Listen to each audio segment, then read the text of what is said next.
Morning, Donnie Walker.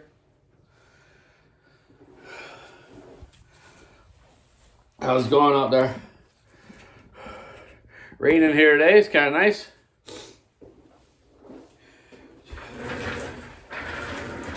Just finished porting a Stihl 462, a 572 Husky, and a Echo 7310.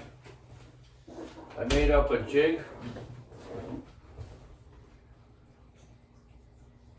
Or got made up a jig, I should say. A friend of mine helped me with it. I had an old jig that was a little too big, so he laid it down for me to fit the barrel of the Echo 7310, so I can take a bunch off the base.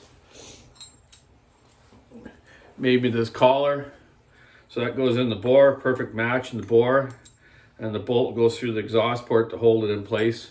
Then I take my material off the bottom of it. These had a really heavy squish, like I told you before, so this will be my first one. I've taken the base down and then adjusted the rest of the ports accordingly to that amount I've taken off. The 462 Stihl, I just do a little bit of intake timing and a little bit of exhaust and just clean them up. That's all they need. That's all I like to do on them. They're working good. The people have got them off me. 572, same sort of thing. Some basic polishing up and a little bit of number changes. They're working fine. You see me playing the drums there, you know, like I'm not like Buck, and I don't know how to. I can sing, but like on a night if I've been a bad boy, or you know, I can't play the drums or guitar or anything, but watching Buckett's great, watching him on the drums, and singing his Woodman song and stuff. Yeah, it's awesome. So yeah, busy. I'm working overtime tonight. I'm gonna weld a whole bunch of mufflers. I got around 15 390s to do. I got 10 mufflers for a friend of mine that bought a bunch of saws for himself, and because he knew the 390s might be going out of production, so he bought them all at this one dealership. Bought all 10. So I'm doing just the mufflers for him. For that, for Brian. Hey Brian. Brian, Kenny. So yeah, and I got the old Mac 101 apart. I showed you last week. Kind of redoing some of it. I got my manifold fixed up for the IBEA HR tilts and carburetor. It's a Gary Hartman manifold, which is cool.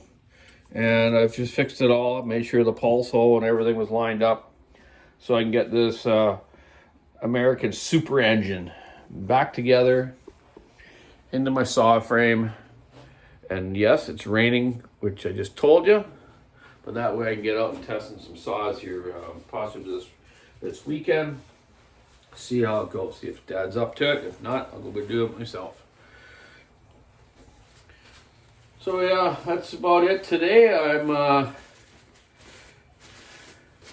kind of on a personal health cleanse actually, and having a little bit of a rough time sleeping. I was just talking to my friend Paul Rhodes in California this morning.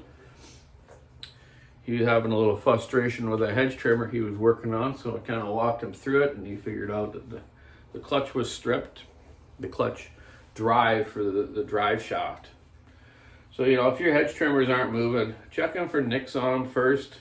Make sure they are turning. Just put a screwdriver there, see if you can turn it to turn the gears.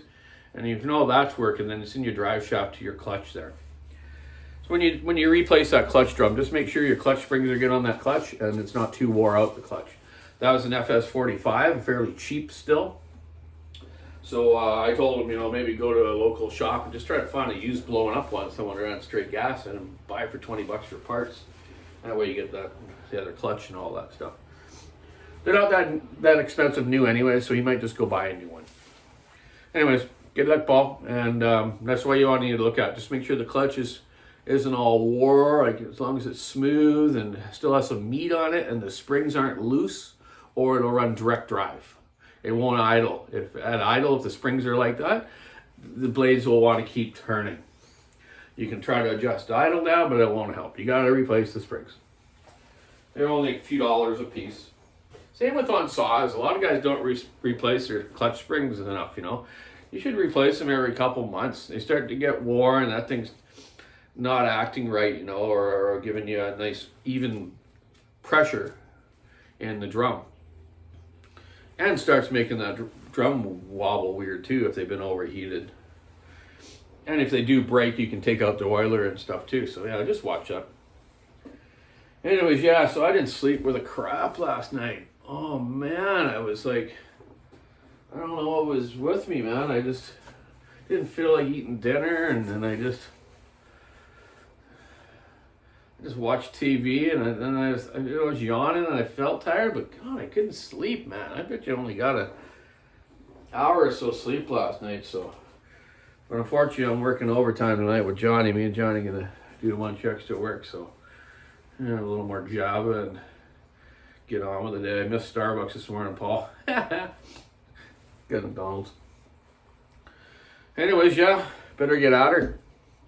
Keep your saw in the wind. Stay dry now. That's what you gotta say. Stay cool. But it's nice to have the rain. We're supposed to have a nice weekend, which is nice. But you know, a few days of some light rain won't hurt us at all. Get them trees growing and grass growing again, and fires all out. You know. Okay, keep your saw in the wind. Have a great day. Bye.